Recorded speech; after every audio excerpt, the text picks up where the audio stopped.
talk about quantum physics a little bit. Not in great detail because I'm not an expert on quantum physics, but just a little bit about it, okay? I studied quantum physics back in 2007, a little overview, so to speak, okay? So it's not like it's my specialty or my expertise or my wheelhouse, so to speak. But I do have an understanding of it and how it works. And I want to share with you the reasons why I call the physical matrix the physical matrix. Okay, there's a reason. And the reason is there are two different kinds of matrices. Okay, well, there's actually three different kinds, and we're not going to get into everything like that because this is for you, for your manifestation, for your goal setting, for your accomplishing goals, for these things. And this is why we're doing this, okay, to help you with your life. And now, when we talk about physical matter being a part of a matrix, when I say physical matrix, I use this, okay, because when you're bound to the physical matrix, okay, this is the calendar that you're bound to. This is the time clock that you're bound to.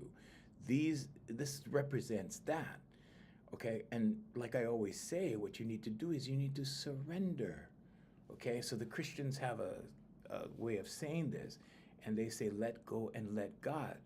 Walk by faith and not by sight.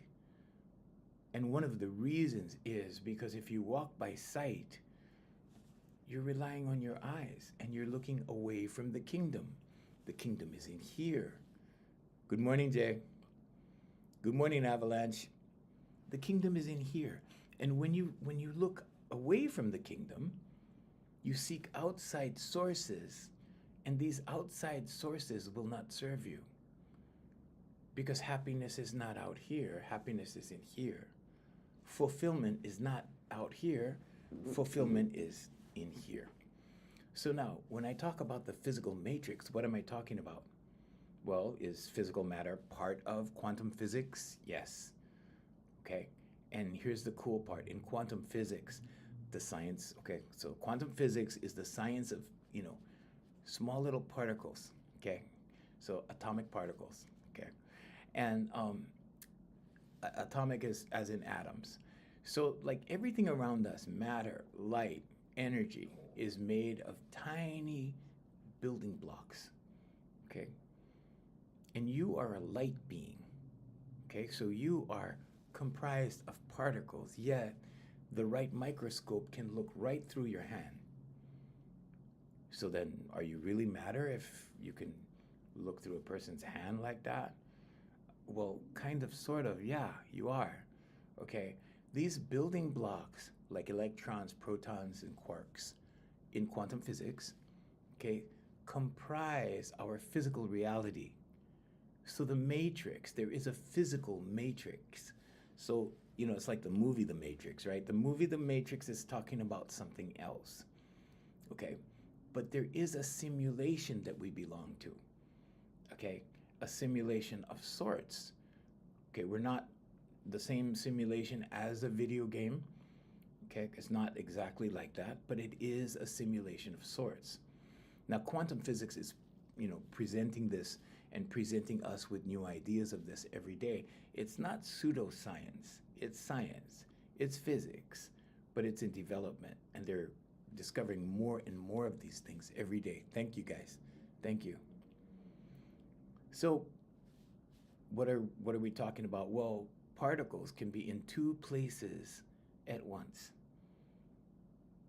And they become reality when you observe them, because when you observe them, you recognize them.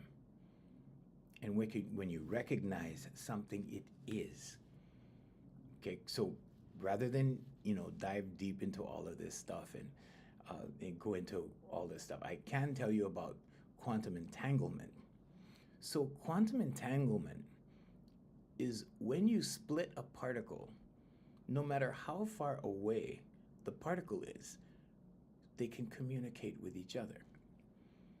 So the particle can be across the country or it can be across the universe. It doesn't matter. But quantum entanglement is the communication between the two particles, or the two halves of a particle that have been separated, but they still communicate. What does that tell us? That tells us it's intelligent. That tells us that particles are intelligent, that they hold intelligence because they communicate with each other. So they can be entangled, okay? You know, like twins, they have that twin phenomenon. So you have a pair of twins, and one twin gets that feeling that something's wrong, and then they call their twin, who can be in another city or another part of the world, and they have something wrong with them, but their other twin felt it. Okay, it's a phenomenon. And like we were talking about yesterday when we were talking about the law of attraction and phenomena exists. It's not pseudoscience. Okay, so science observes phenomena, but the way that it makes it either pseudoscience or science depends on the explanation you give. And I want to be very clear on that. So as I'm describing these things, I'm going to be specific in the classification of this. So quantum physics is not pseudoscience. Okay, it depends on how you explain it. Now, if you say that there's this magical communication between everything, okay, that's pseudoscience. But if you're talking about nanoparticles and the communication between two halves of a particle, when you split the particle and they're communicating and they're intelligent, now you have science, because that's where we are in quantum physics. We're also at the 10th dimension in quantum physics. So there has been 10 dimensions discovered in quantum physics. Now, what does this have to do with your self-development? Well, first of all, you have to understand that everything is intelligent. So there's the conscious, the subconscious, and superconscious. Okay, so the other day when I was explaining things, this lady was, she made a comment on the comments, and she said, the matrix isn't physical, because I was talking about the physical matrix. Thank you, guys. I was talking about the physical matrix. Okay, and I'm saying, yes, there is a physical matrix. And the physical matrix is what you are living in. You are living in a physical matrix. There is also a mathematical matrix, because everything is comprised of numbers. Everything in the universe is mathematical. The Fibonacci sequence. I don't want to get into too many things like this because it gets pretty deep. Okay? But the design of the human hand, the design of the human being, the design of the Nautilus shell, it's called the Fibonacci sequence. Just look it up. Just look it up and you'll be amazed at what you find. Okay? But there is an intelligent design to the universe. Now, the superconscious is the representative of that design. So if you want to call the superconscious God, or you want to call the superconscious universe or source, that's what you're actually talking about. Okay? So when you start explaining the superconscious, you have to be very careful, because if you explain it the wrong way, it's pseudoscience. And if you explain it the other way, it's spiritual. So science, and science does explain a little bit of spirituality. They do acknowledge a little bit of spirituality, but they acknowledge it in energy.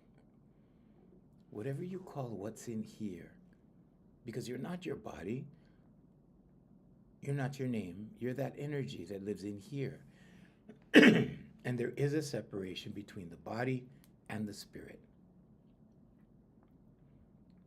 So physical matter is a part of the physical matrix. Now, this matrix that I talk about, okay, is what you become bound to in the physical. Excuse me. So there's the physical and there's the spiritual. We can say there's the body and there's the spirit. We can say there's the body and then there's the energy. Now, the energy in here is what makes us all one. That's what everyone has in common, the energy in here. Now, out of 8 billion people in the world, there's there's no two that are exactly the same. You are an individual. You are unique.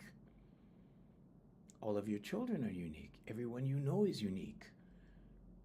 But everyone has this energy. So you are pieces or units of the divine energy, or the bigger, the greater energy.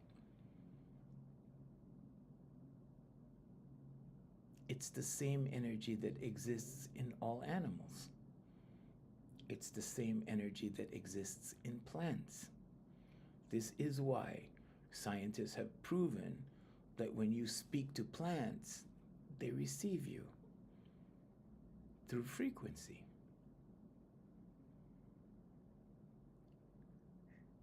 Thank you, Mere Wellness. Thank you very much. Thank you. Thank you. So they receive you through frequency, and that's why when people talk to their plants do better. That's why when you speak love to plants, they do better. Now they have meters that they attach to leaves of plants. And when you attach it to the leaf, it gives off a frequency.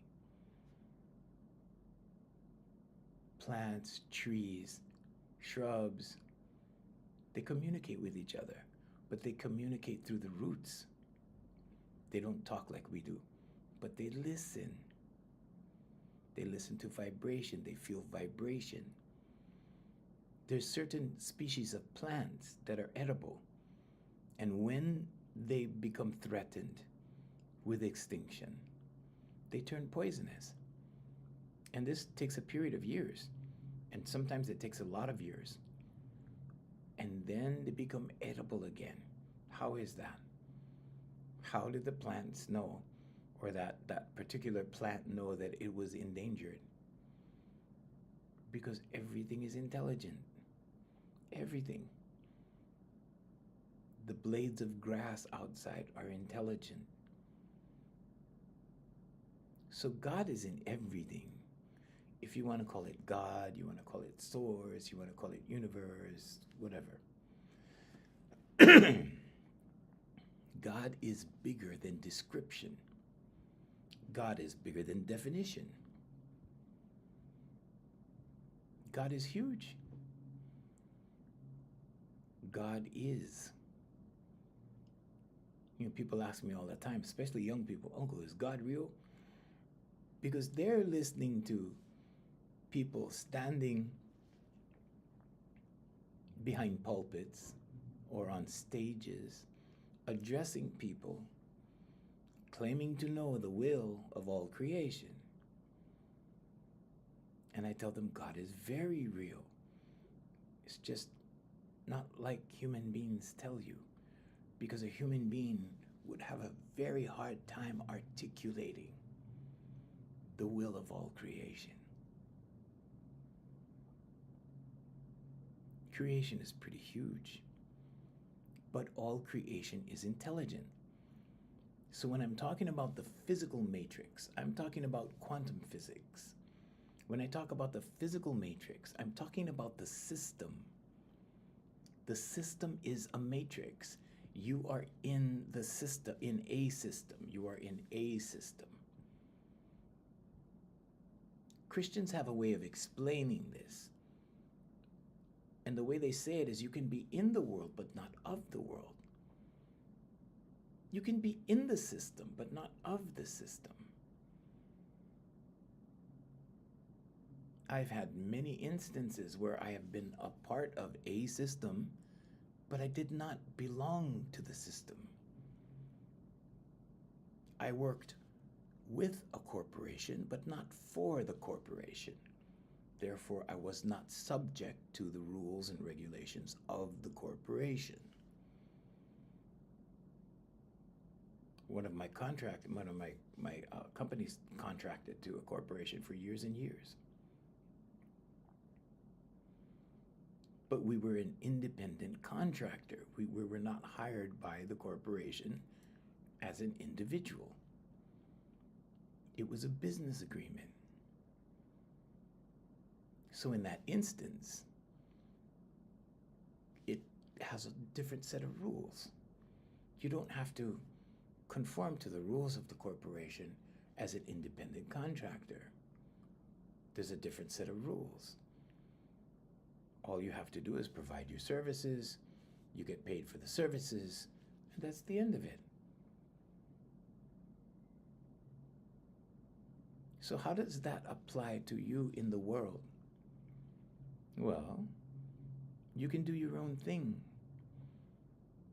And it's going to be necessary soon because the world is changing. People are going to be out of jobs. I'm not trying to scare you. I'm just telling you the reality. Many jobs, white collar, blue collar, it doesn't matter the color of your collar, are going to be eliminated. So it's a good time to think about who you are and what you are. You're in here. But you live in the physical matrix. It's a physical world. And you have a physical body to live in the physical world. But your spirit lives in here.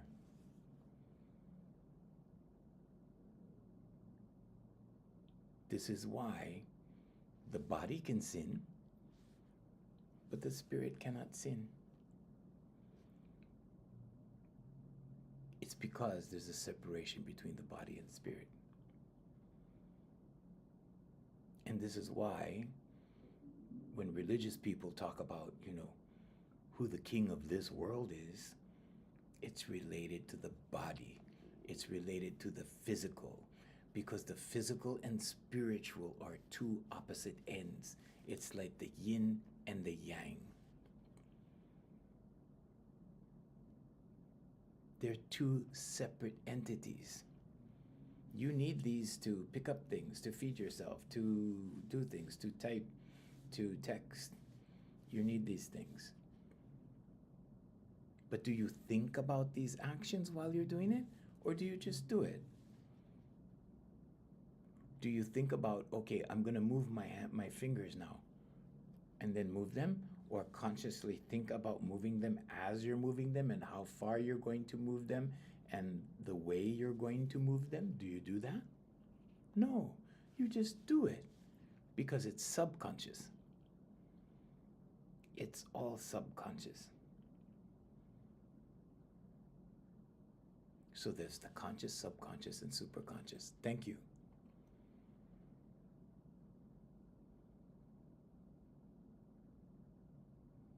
So you don't even have to think about it because you don't learn to move your hand every day. You learned a long time ago. Now your hands are autonomous, so to speak.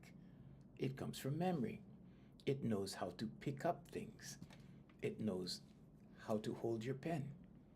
You learned how to hold your pen when you were very young, and now you can hold your pen, and now you can write. And you never forget how. So this is all subconscious. 90 to 95% of your life is subconscious. You're operating on the subconscious automatically. You don't have to learn how to drive your car every morning. You know how to drive your car. You just get in it, you start it, you go. But what about the things that are going wrong? What about the things that keep happening that you feel you have no control over? Those things that are not serving you. The things that the things that you think about and you go, wow, I wish I could change this, but oh, it's hard to change that. It's not hard. Sometimes when you do or commit actions, when you do things, commit actions, it just happens. Why? Because it's programmed already. You have memorized it. Dr. Joe Dispenza mentions it in a different way, and the way he speaks of it is he says your body knows how to do it better than you. Your body knows how to stress better than you. What is he talking about? He's talking about the subconscious. He's not saying it all the time. He says it once in a while. But he's talking about the subconscious. People would rather partake in something mystical or something magical or something special, right? If you tell them subconscious training, subconscious reprogramming, they're like, oh, yeah, I don't want to do that. But you say manifestation, and you say, wow, you can write things into existence, you can speak things into existence. The answer is yes, you can. But it's subconscious. It's all subconscious. Whether you're meditating, writing affirmations, speaking positive affirmations, it's all subconscious. So how do we do this? How does it work? Well, the 4 pillars are affirmations, meditation, vocalization, and visualization. If you take these 4 pillars and you aim it at any one thing, it cannot not happen. It's impossible because you're a human being. That's a blanket way of explaining it, right? Okay, let's get more specific. You have what is called a reticular activating system in your brainstem. The reticular activating system acts as a filter, and it filters out what you're not focused on. So what are you left with? Well, you're left with whatever you focus on. And what does that do? It begins to bring out and show you what you're focused on. So visualization and vocalization, or let's say it another way, imagery and sound are the most important things to the subconscious. It affects the subconscious the most. And how does that work? Well, when you see things, you get pulled into its vibration. Oh, sounds spooky. No, not really. Because you get the image of what it is, and then you think about it, and it goes into your subconscious because it becomes the target.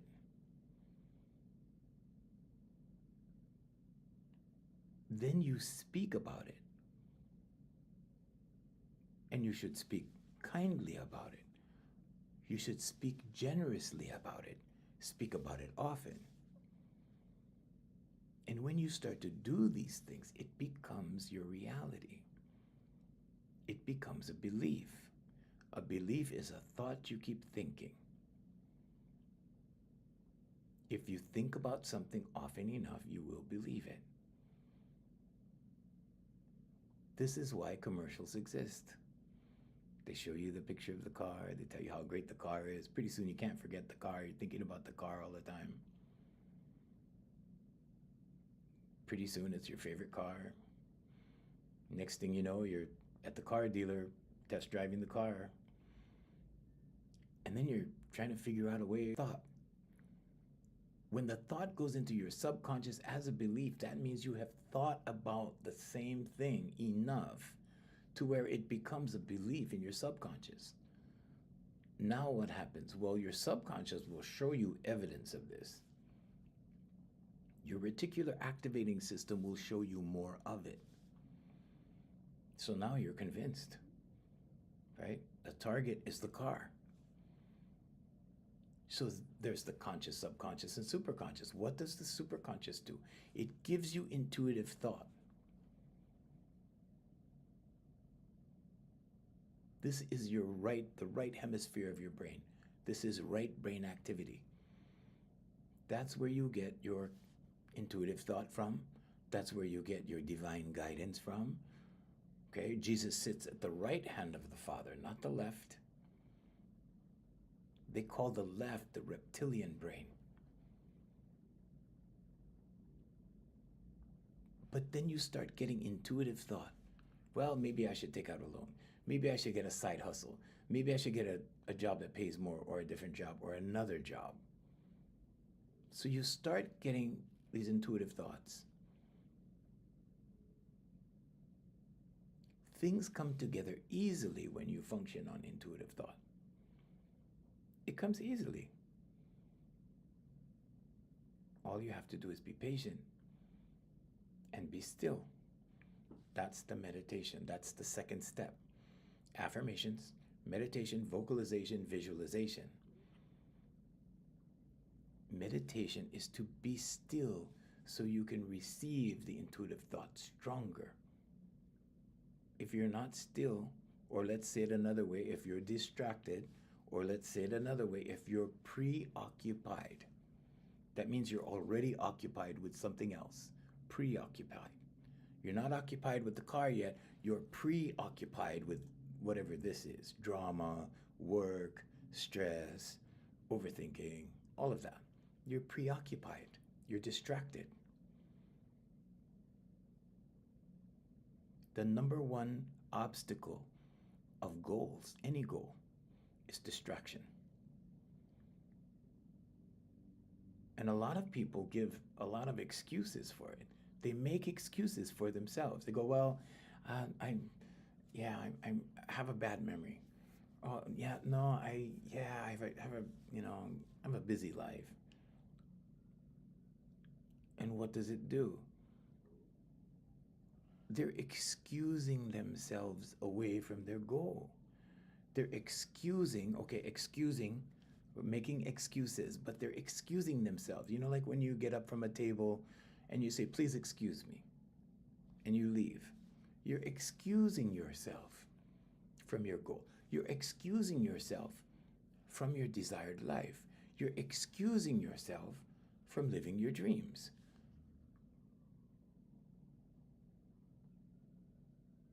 What's the solution? Affirmations, meditation, vocalization, and visualization. Because when you write it, let me get my pen. When you write it, okay, let's say the goal is the car. I am so happy now that I have a brand new car, thank you. You write that every morning when your brain is in theta state, when you are relaxed. And you read it out loud every evening when your brain is in theta state on your way to sleep. Before you turn in, before you when you turn off the television, when you put down your phone, grab the tablet and read it, okay? And it'll look something like this. So these are affirmations, okay? This is not journaling, this is affirmations. It's different. These are affirmations. I know it looks crazy. I have about 13 of these tablets in storage over the years, and I keep them. And I keep them because I look back and I go, wow, yeah, that happened, this happened, that happened. You have to design your life. You can design your life with a pen. And this is why they say the pen is mightier than the sword. The pen is a lot more mightier than the sword because the pen can change your life. Just a pen can change your life. Now, if you only do the affirmations, it may take longer, maybe not. It depends on what it is. And you have to be patient. Thank you. Thank you, Ivana. Don't use negatives when you write affirmations. Don't say, I will not smoke anymore, because the universe or God or source or the superconscious does not recognize negatives. The negative word will actually attract the subconscious and make it focus more. So, I will not smoke anymore will actually mean to your subconscious, I will smoke anymore. And then what? And then the focus is smoke. And you will smoke more. You will continue to smoke. It was very interesting how I quit smoking years and years ago. I think 25 years ago, something like that. I stayed in the house from Friday to Monday on a weekend because I knew if I left the house, I would buy cigarettes, right? And I put on the Christian channel, and I stayed there, right, in front of the Christian channel the whole weekend. The TV just stayed on. And I spent most of the time in my room praying for God to take this from me. But the most amazing thing happened on Monday when I left the house. I had no desire to smoke till now. For 25 years so far, something like that. I had no desire. Okay, it was gone. But here's the other amazing thing that happened. And this will be my point, so take notes. Go ahead. Okay. When I came home from my office, because we already had 2 companies, I came home from my office that week, that Monday, after going to work. And I was so happy that I didn't even have the urge to smoke anymore. And I went into the room and I turned on the television, because in those days I watched the little television, mostly news. And I turned on the television and it was on the Christian channel. And I said, I don't need this anymore. I quit smoking. It's done. God took the cigarettes from me. It's okay. So I don't need this. And I changed the channel. And when I changed the channel to the regular network, it hit me in the face. It went like bam. The violence, the activity, the kind of activity that was going on. Okay, this is a steady diet for people. Okay, the violence, the something EX, right? I don't want to say it on the live because I don't want to get in trouble, but that stuff, right? Like all of this stuff, it just jumps out at you. And over the weekend, I was watching wholesome things. I was on the Christian network from Friday to Monday. Thank you, Ivana. So what had I really done? Well, I changed my whole diet. Your diet is not just about what you eat. Your diet is about what you watch. Your diet is about what you listen to. Your diet is about the accounts that you scroll. What are you looking at? You cannot unsee things. This is all a part of your diet. Why? Because your subconscious is the culmination of all of your senses. Your subconscious is a state of awareness, and that awareness is everything you see, everything you touch, everything you taste, everything you smell. It all goes into your subconscious. You're the highest form of intelligence on the planet. You're susceptible and sensitive to everything. But it's this kind of conditioning, this kind of sociological hypnosis that makes you numb. And if you've been conditioned into these things, it's like no big deal.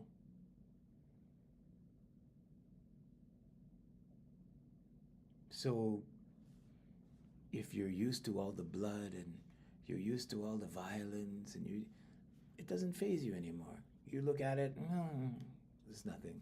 It's nothing. But guess what that does? It keeps you in a lower vibration. It keeps you in a lower vibration because there's fear associated with it. And now you've become like this. What is this? This is closed off. This is not feeling. This is not being receptive. This is not loving. This is not being open.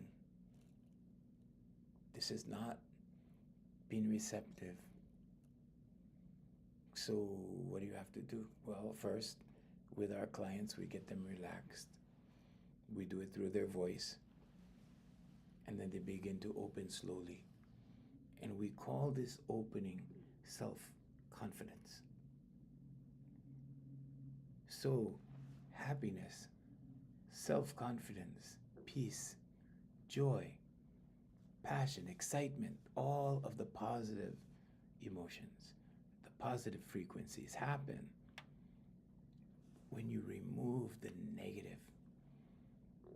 That's all it's about. It's not, you don't add happiness to someone. You are happiness. You don't add love to somebody. Everyone is love. You were all born in love. We were all born out of love. Then life happens. So you don't seek love. You don't seek happiness. You remove stress. You remove worry. You remove irritation and anger and hate and guilt and shame and fear. You remove these things. When you remove these things, or let's say it another way, when you purge these things, you want to say it another way? When you allow these things to leave instead of thinking about it over and over and over, when you allow these things to leave so that they no longer define you, so that you no longer identify with these things, guess what? Your awareness raises, your vibration raises, and every once in a while the veil will lift. Does it look like a curtain going up? No. The veil looks like this, and then it looks like that, and the veil will stay open for a little while, and you will see things for what they are, and then the veil closes again. Why does it close? Why not stay open all the time? Why doesn't the veil open all the time? In the Bible it says, they look but they do not see. They listen but they do not hear. It's the conditioning. It's the societal conditioning, the societal hypnosis.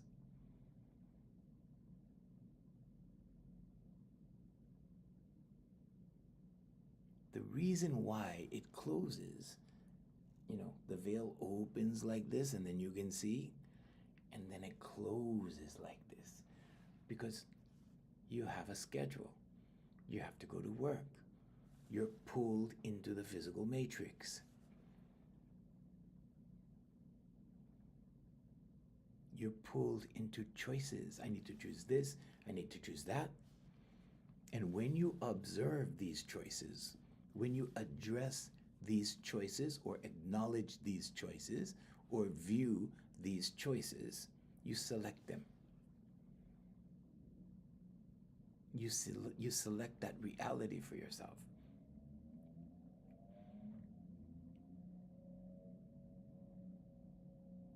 When you choose something, it's like, well, I'm going to work now. I have to leave now. You have made that decision. You have made that choice. Now you're on the way to work. At work, you have many choices. You have many, many things to do. So, of course, the veil will close again. And now you're back into the physical matrix. And now you're back on the mouse wheel. What's the mouse wheel? Monday through Friday, you go to work at a certain time. You come home at a certain time, and then you have a certain amount of time for family. You have a certain amount of time for yourself. And then you have to wake up the next morning, go back to the mouse wheel. And the mouse wheel goes like this. And some people do the same thing, 9 to 5, Monday to Friday, 1040 people, right? And they do that for as many years as it takes to retire. And then they get a thank you party. They take a couple of cruises and then they die. That's it. And they've lived their entire life on the mouse wheel. Every year there's fireworks at New Year's. Then there's Valentine's Day, so we're gonna go pick up flowers, we're gonna get candy, we're gonna give it to the ones we love. In March there's St. Patrick's Day. right? In April, oh, there's Easter, we're going to go color eggs. All of these things have been programmed out for you. All of these things have been put in place for you. Every November, it's Thanksgiving. Every December, it's Christmas. And then we start all over again.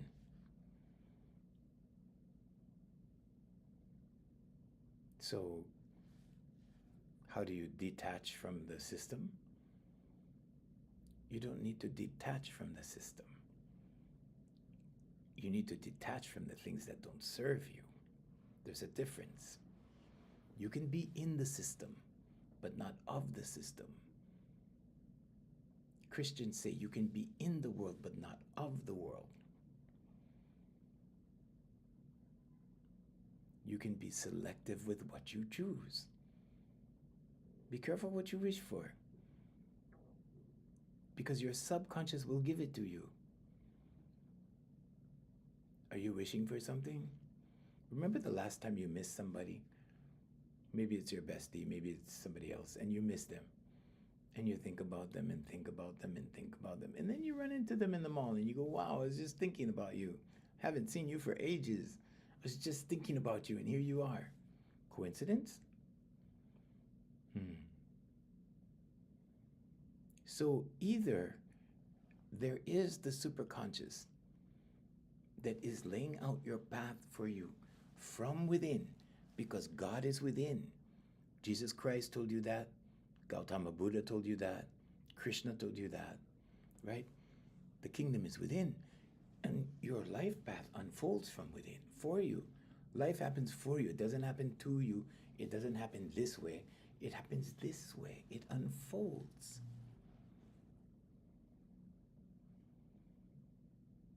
It unfolds for you. All you have to do is desire. When you choose an occupation, desire something that will make you happy, because you're going to be doing it for a long time. Some people choose money.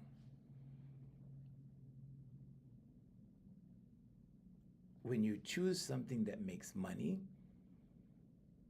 you're thinking about something that makes money. You're choosing money over happiness. You're choosing money over yourself. Or let's say it another way, you're choosing money over your dreams. What you truly desire. We see this all the time. We see people pursue their careers in the name of money. And they amass fortunes, right? And then what do? They live their dreams. They don't stay there. They go, wow, I'm tired of this corporate life. I'm gonna resign, and I'm gonna bake cookies. Women do that all the time. They climb the corporate ladder, they achieve, right? And then they go bake cookies. They go, I'm done with this. Because they realize what it's doing to their soul in here. I'm not saying corporate life is bad. If that's your dream, that's your dream. I'm saying if you choose something based upon the amount of money it makes, rather than the service that you're going to perform, or your life path that you're going to live, or your natural gifts that God gave you, and you choose money over that, you're choosing money over God. What happens when you choose money over God?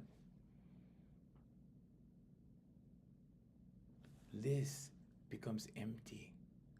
Why? Because now you're using all of this, your energy, whatever is in here, you're using all of that precious energy, that blessing that you were given, to worship an inanimate object. It's an energy. Money is an energy. But money doesn't have a heartbeat. Money doesn't have feelings. Money cannot think. Money is not compassionate. Money does not have empathy. but you choose this. So many people, and so many of the people that I help in my life coaching practice, in my mindset coaching, have to be shown the other side, have to be shown the spiritual side, have to be shown the energetic side. Because from young, right, your first 12-step program, right, when you graduate high school, that's the 12th step. Okay, there's 12 months in the year, there's 12 apostles, there's a 12-step program. 12, 12, 12, 12. It kind of goes on like that. Do your research, you'll see it. There's a reason why 12. Okay. 12 astrological houses. Okay. So there's a reason. But when you go through your first 12-step program, what's the next focus? College. And what does that entail? That entails selecting a career. And then you look at the options. Then you make a choice. Well, I'm going to choose this because it makes a lot of money. And then you end up in this process of doing something that wasn't really my dream, but it makes a lot of money. I can't tell you how many people I've helped. You know, when they come to me and they go, wow, you know, like I had all the toys. I had the house, I had the car, I had the Ferrari, I had the, you know, I had all of these things, but there's a hole in here that I cannot fill. There's an emptiness that I cannot fill. Because the house comes with responsibilities. The Ferrari comes with responsibilities. The job to get the house and the Ferrari comes with responsibilities. And now you are beholden to someone above you. Now your responsibilities are great. And that's good if that's your dream. But I'm saying some people, not all people, but some people, a lot of people I help because they come to me for help. Because they come to me and they say, I want to be your client. I need some guidance. We need to look at something different for my life because this isn't working. And so I say, okay, yeah, don't worry. And when I start to explain things out in the spiritual sense, in the energetic sense, in the conscious, subconscious, superconscious sense, they get it and they go, wow.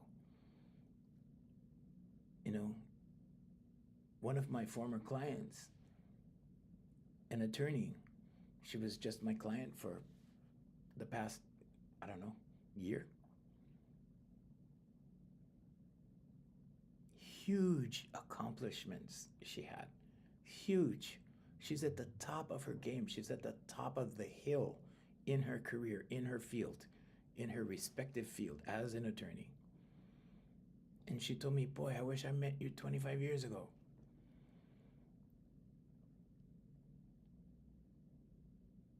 Because when you're in that kind of position, when you're in the medical field, or when you're in a specialized occupation like that, your focus is not outside the box.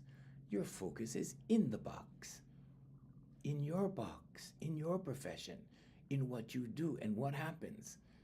The emptiness happens when you start to identify as the position instead of the person. When you start to identify with the position and the title and the degree, people start to identify you as that as well. And you lose your identity. And the question always becomes at a certain point, what about me? Life is short. Live your dreams.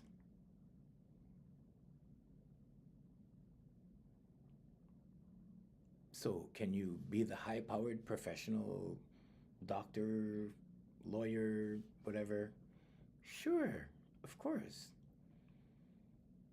But you have to have that balance. You have to have that switch. You have to have the ability to switch it off so that now you can do you. You can leave work at work, and work doesn't overflow into your personal life. So here's the work life balance again. This is the 50 percentile. This is work, this is personal life. What happens with most people that are high powered professionals? Well, they feel, okay, they're not instructed to do this, they feel they need to catch up because work is piling up. Well, guess what? Work will always be there, okay? And you're replaceable no matter who you are. So there's always going to be work there. But what happens? Well, maybe if I take a little bit of work home, I can catch up. Now, you're over here. Instead of 50%, you're over here at 60%. Now, over here is 40%. What happened? Your personal life just shrank. Why? Because you're taking work home. And when work gets more hectic over here and you end up doing more here, guess what happens? Like attracts like. Okay, now there's more work here. The focus is work. Guess what intensifies? Work. So what happens? This goes over here. Now there's 30% over here and there's 70% over here. Who did this? You did. You made that decision. With the best of intentions, maybe. But oh, if I just do this much, I can catch up. Now you have more focus on your work than you do on your family. Now you have more focus on work than you do for yourself, for your private life, for your gym. You start giving up the gym. You start going, well, I don't have time for the gym today. I'm just going to catch up on work.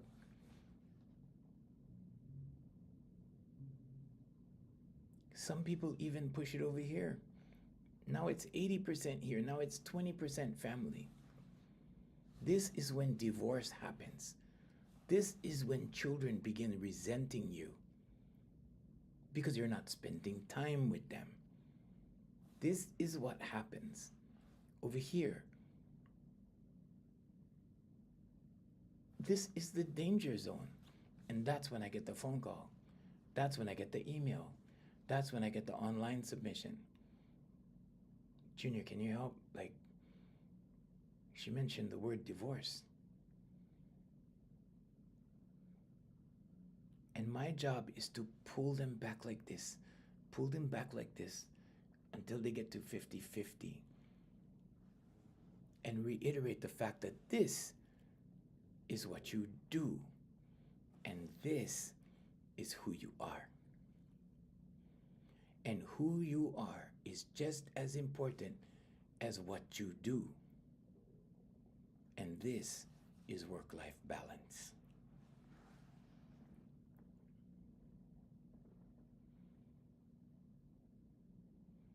So if you're a professional watching this, I have my clients, I'm not here to sell you anything, okay? But if you're a professional watching this, just know that this happens. Some people get all the way over here with the majority over here is work, right? A little bit for 20%. And they're living in the danger zone. They're living in the mental health distress zone. They're living in the divorce zone. And sometimes they don't even know it. Why? Because money's coming in. They're making a lot of money here. Money's coming in. The toys are there. They're getting exhausted. Their mental health is going down the drain.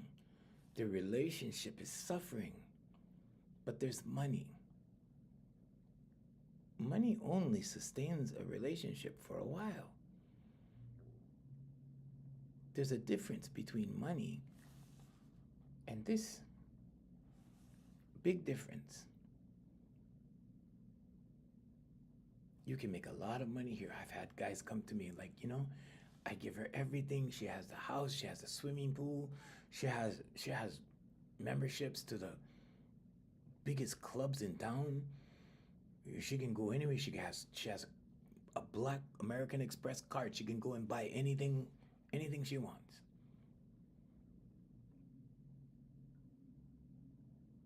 And she wants a divorce. And I do everything for her. And then I have to explain it to them. And when I explain it to them, they're very intelligent people. They go, yeah, okay, yes, I see it now. They didn't see it when they were working. They didn't see it when they were like this. And 80% was work and 20% was family, and they were destroying the family unit. They didn't see that.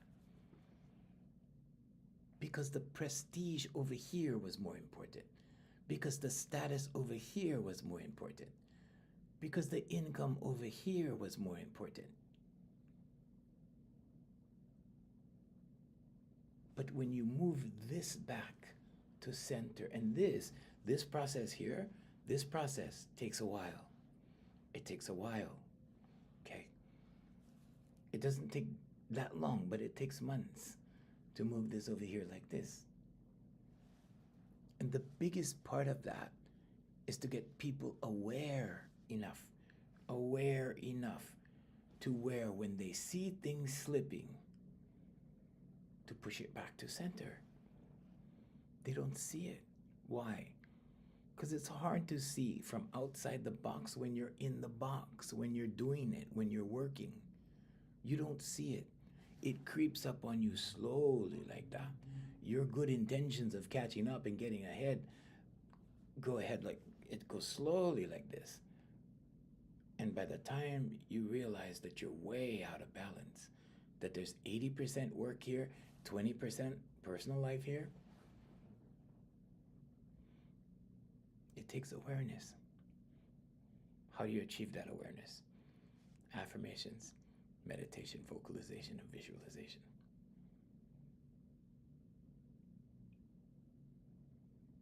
The voice is the fastest to ground you, to get rid of all the worry, all the fear, all the negative emotions.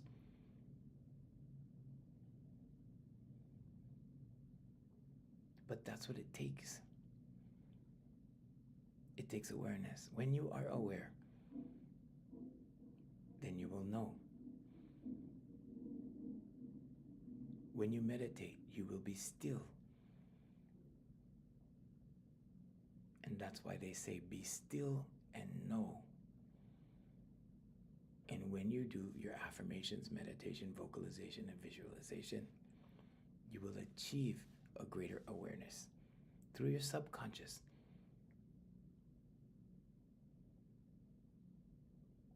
And not only will you look, but you will be able to see.